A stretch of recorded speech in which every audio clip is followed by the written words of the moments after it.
Hi, and welcome to another episode of In the Air. Today I'm at Seattle-Tacoma International Airport and flying back to Dallas-Fort Worth with Alaska Airlines, one of their 737-900s. It looks like today's going to be one of their older liveries, which is kind of special. That doesn't happen very often. But as you can see, wearing my mask. Everyone's wearing their mask around here. And it's not all that busy. Dallas is a little bit busier, but we'll see that when we get there. But everyone's doing their part to be safe, so let's get going. My day started by taking the hotel shuttle to the airport. It is normally extremely busy when I get dropped off at the airport. Not today. It's like a ghost town down here.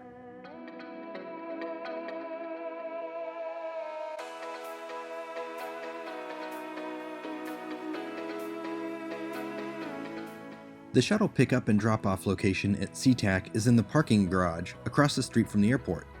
Traveling during the COVID-19 pandemic is different right from the get-go. This place is normally buzzing with people. Plus, there is signage like this all over the place.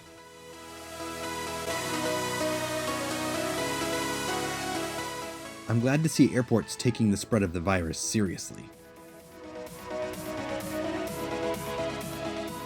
From up in the sky bridge that connects the parking garage and the main terminal, I didn't see a single car down on the road.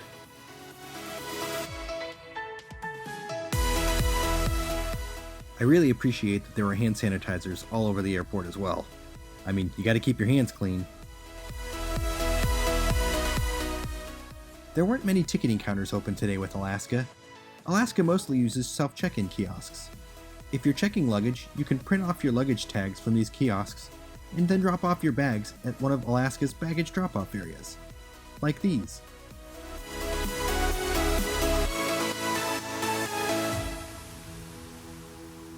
Check out those wait times for the security checkpoints. Under 5 minutes? At SeaTac? Gotta love Alaska's friendly customer service. They really do sprinkle it in everywhere. Once airside, things got a little busier. Granted, this Starbucks is just past security. I'm sure glad I stopped to get my coffee here. My gate is out at the North Terminal, and the Starbucks out there was closed.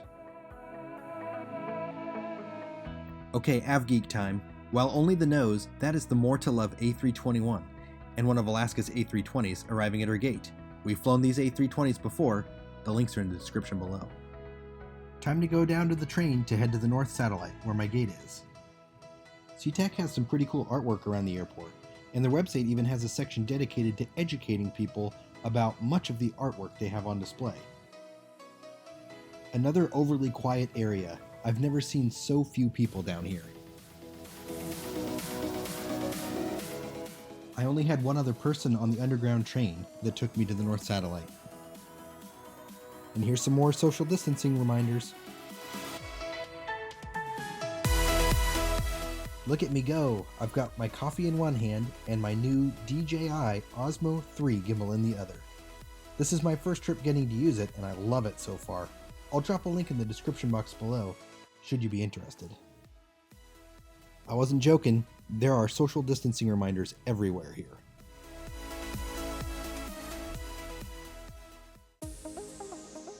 The North Satellite Modernization Project has been going on for quite a while, and construction of Phase 2 should be completed mid-2021. This project is an investment by the Port of Seattle and Alaska Airlines, so if you're at SeaTac Airport, but not flying Alaska, you're not going to be flying out of this new terminal. But if you're an AvGeek, you'll want to check it out when it's all done, I'm sure of that. Phase 1 looks pretty nice, as you'll see in just a second. The best part of this project is Alaska's new flagship lounge, which is located upstairs. Unfortunately, it was closed due to the pandemic, but I've been there before. Stay tuned for one of my favorite flights from 2019, where you'll get to see what this lounge is like. It's impressive, especially for AvGeeks. Anyway, the new terminal has plenty of seating with power to charge your devices, even though when you're flying Alaska, you're more than likely to get power on the plane. I know it puts me at ease when I board the plane with fully charged electronics. I arrived at my gate way early for my flight, which I always do. What can I say? I'm a nerd, and I like to be at the airport longer than most people do, so I went down to the end of the terminal to get a view of the runway. Ah, the Queen of the Skies. While it's hard to find an airline that carries passengers on the 747 anymore, there are still plenty of carriers using them to carry cargo. What a beautiful aircraft. On the way to my gate, I stopped to fill up my water bottle. I love these. Oh, and my new water bottle too.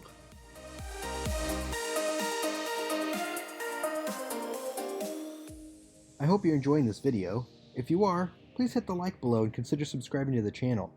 When you ring the bell, you'll get notified when we upload new content. So make sure to ring that bell. We've got a lot more trips to share with y'all. Today's aircraft, N433AS, is just over 7 years old, and she does show her age in some ways. You'll notice the seats are a little more used, I guess you could say. They are still comfortable though. Alaska is currently in the process of retrofitting their fleet with new interiors, so these seats should be replaced in the coming years. I'm not sure how the pandemic has affected their plans to retrofit their fleet. On my last flight, I flew in row 7 and mentioned that row 8 is just a little bit better. Here's why. Now this is a minor thing, and maybe only an avgeek would even notice, but the difference between these rows is that the windows in row 7 are a little bit further apart because of where the sidewall panels connect. But in row 8, the sidewall panels connect right at the back of the seat, making the alignment of these two windows perfect. What can I say? I'm a nerd. As I've said in prior videos, I do much prefer the space bins in the newer 737s over the Airbus 320 series bins. The 35 inches of legroom is great in premium economy. If you're taller than average, then the extra 3 to 4 inches of legroom could really be worth paying for. Do note, the price on this route is $59 more each way for premium economy. The overhead controls are easy to use and reach, no matter which seat you're in. Now let's taxi out to the runway and get going.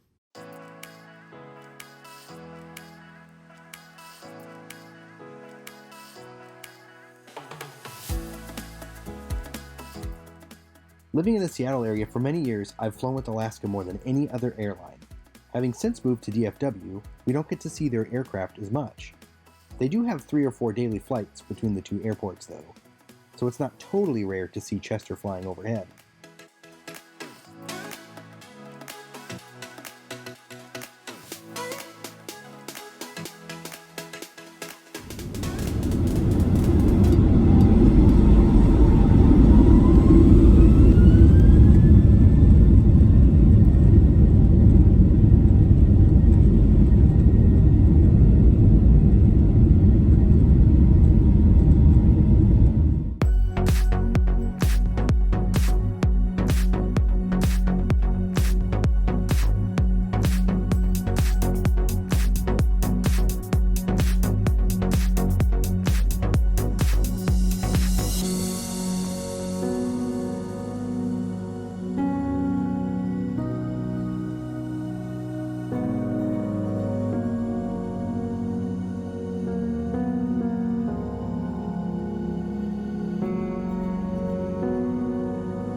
I don't know about you, but I'd be looking out the window at those views all day long.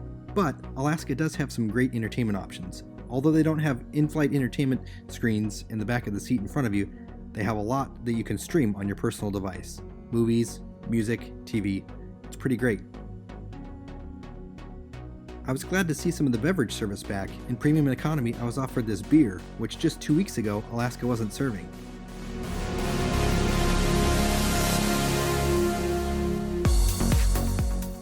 As with any other 737, this lavatory was very standard. It was in pretty good shape, although this one was a little bit on the dirty side, but you know, we're about halfway through the flight, so it's not that big of a deal.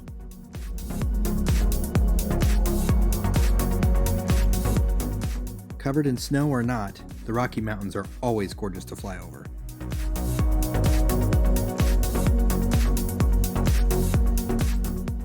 The incredible views kept coming. These are the impressive thunderstorm clouds that we were flying around over Colorado.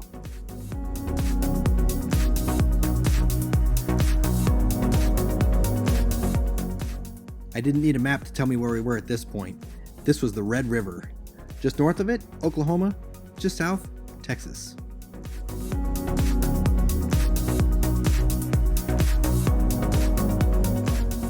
I love spotting airports when up in the air. This is Shepherd Air Force Base, just north of Wichita Falls.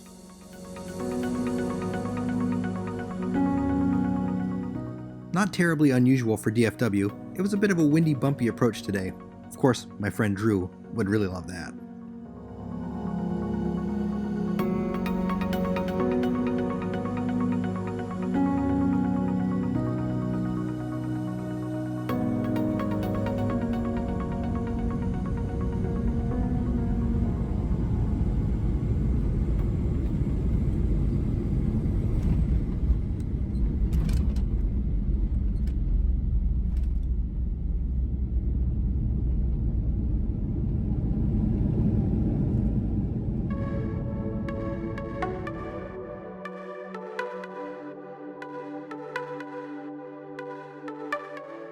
This flight took place last summer and still was pretty early on during the pandemic, but Alaska was all over mask use, had middle seats blocked, and was top-notch in cleaning their aircraft.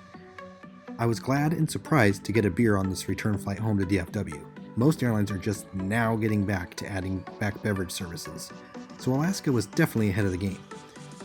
We know it's been a hard year for the aviation industry, and thousands of people's jobs and careers have been affected by it. Thank you so much for hanging in there and for staying aviation tough. Like my friends Doug and Drew over at the Next Trip podcast say, we're 1 week closer to this crisis being over. Leisure travel is starting to pick up again, and airports are really starting to get busy. It's great to see. We still have plenty of content to post, and we'll be trying to post just as quickly as we can.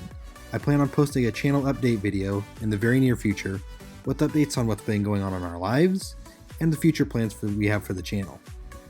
Thank you for subscribing and following our journey so far. We're grateful for your support. Remember to hit that like button and share this video and our channel with your friends so we can reach more people and continue to grow this community.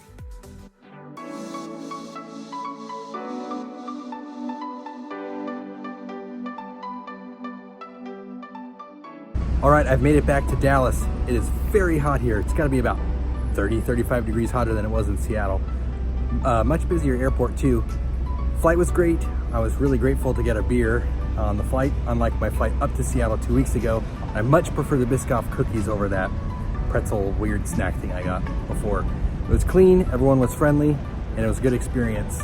So be safe out there, everyone, and remember to be a blessing both in the air and on the ground. We'll see you again soon in the air.